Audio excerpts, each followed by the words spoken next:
people might have noticed today that there was a huge disruption of air travel. A lot of planes were grounded because of a serious disruption of a computer network, and the culprit turns out to be Crowdstrike, which is a cybersecurity firm.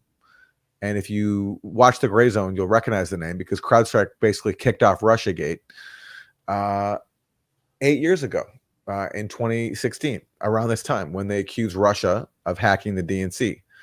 And that allegation, Crowdstrike coming forward to say that, is what set off the entire Russiagate affair, which had so many consequences, not just for the U.S., but the planet.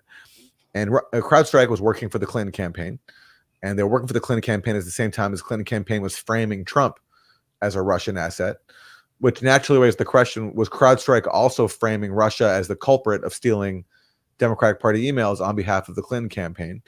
But yet, despite all its weird connections and its lack of evidence, the FBI relied on Crowdstrike rather than conduct its own investigation of the DNC servers.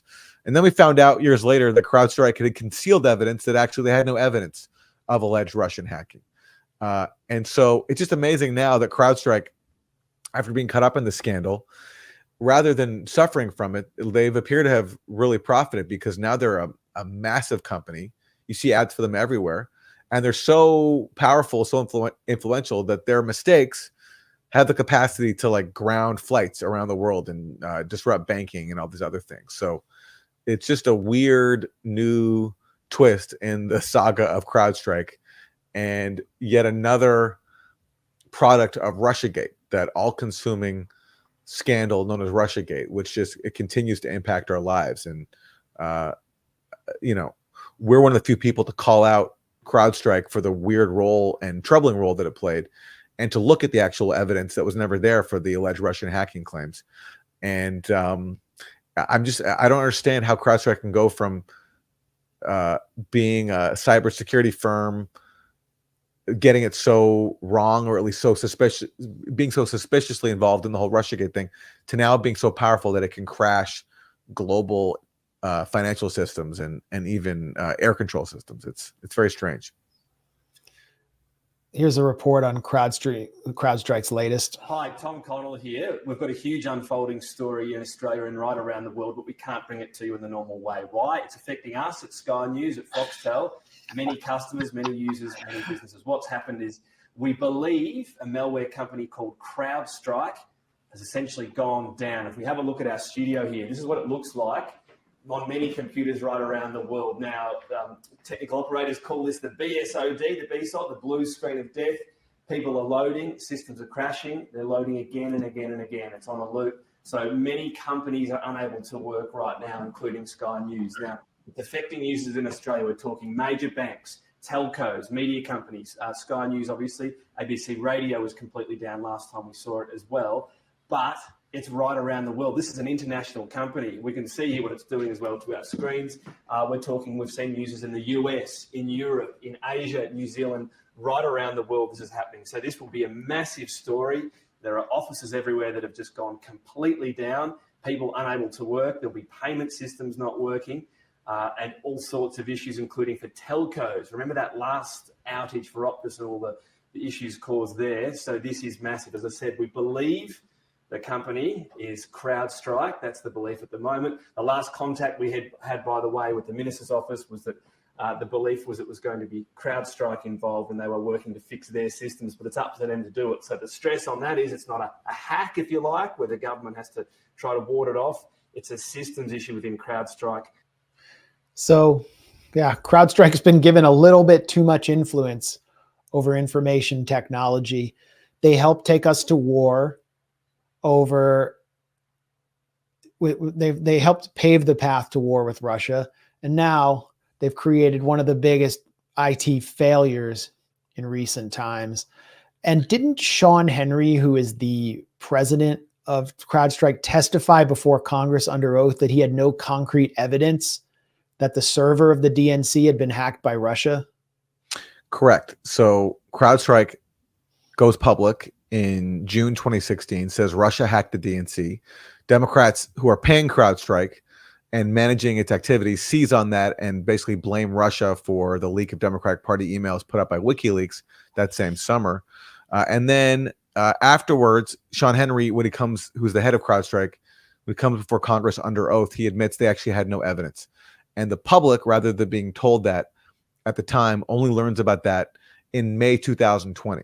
So throughout the entirety of the Mueller probe, and remember, that was all consuming. Russiagate was the top story. The public was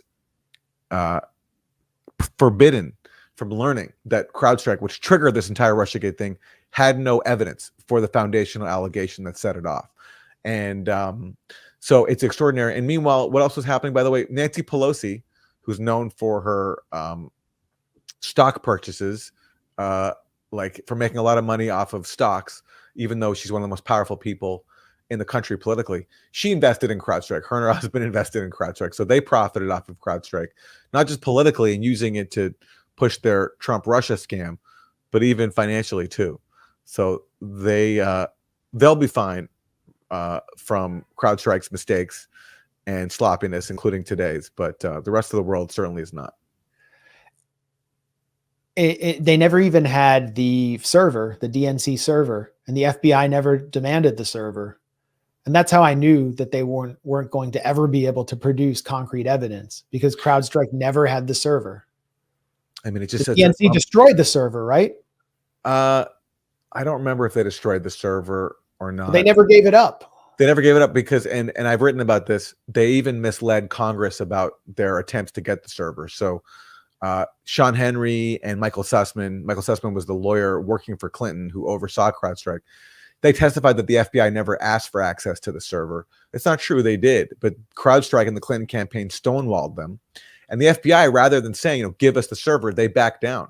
So just as the FBI relied on the Clinton-funded Steele dossier to chase their fictitious, Trump-Russia conspiracy, they also relied on Clinton-funded CrowdStrike to investigate or not investigate the DNC server. They just took CrowdStrike's word for what they found. So it's a huge scandal. And we never got to the bottom of it because Republicans never really pushed this issue. The one time Trump did, he brought up the issue with Zelensky because he asserted that there was some Ukrainian tie to CrowdStrike. He got impeached. And in fact, actually, we only learned very recently, just as we only learned years after the fact that Sean Henry admitted they had no evidence of Russian hacking, we only learned very recently that the CIA, when it helped generate the Russian hacking claims, that they relied on Ukrainian intelligence operatives. And in reporting that I recently did, somebody close to Trump confirmed to me that that's what Trump was asking Zelensky about when he got impeached. So the one time Trump did try to bring it up, they impeached him. So they did not want this story to be exposed. It's a massive scandal, and we still don't know the full truth. We've done what we can to unearth what's publicly available, but there's still a lot more to learn, I think. They don't want us to know. And why was the FBI so friendly to CrowdStrike? Well, Sean Henry, chief security officer, I mean, this might offer a clue. Yeah. He retired from the FBI, where he was a senior executive, and joined CrowdStrike. Yeah. He's basically, if it wasn't for the FBI, there would have been no CrowdStrike, or at least without his lead, there would have been no Sean Henry. And who did he work closely with? He worked closely with James Comey and Robert Mueller when he was at the FBI.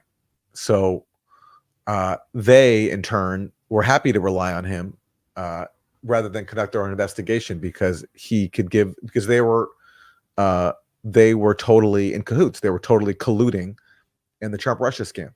So it worked perfectly. And again, there's been no accountability for it. Even John Durham, look, it's a good example of how Washington works. Even John Durham, who was appointed to investigate the Russiagate scam, who had all the power in the world to uncover this, and who actually did unearth some pretty important revelations about how Sean Henry and Michael Sussman misled or even lied to Congress. John Durham didn't even touch this. He claimed this wasn't in his purview when it totally was. He just didn't have the guts to go there because he knew that if he asked those questions, he'd be asking the wrong. He'd be messing with the wrong people. So even John Durham was supposed to be this tough guy prosecutor who was going to find the truth about Russiagate. He ultimately backed down because there are just some scams in Washington you're not allowed to touch, and this one, Russiagate, was too big to fail.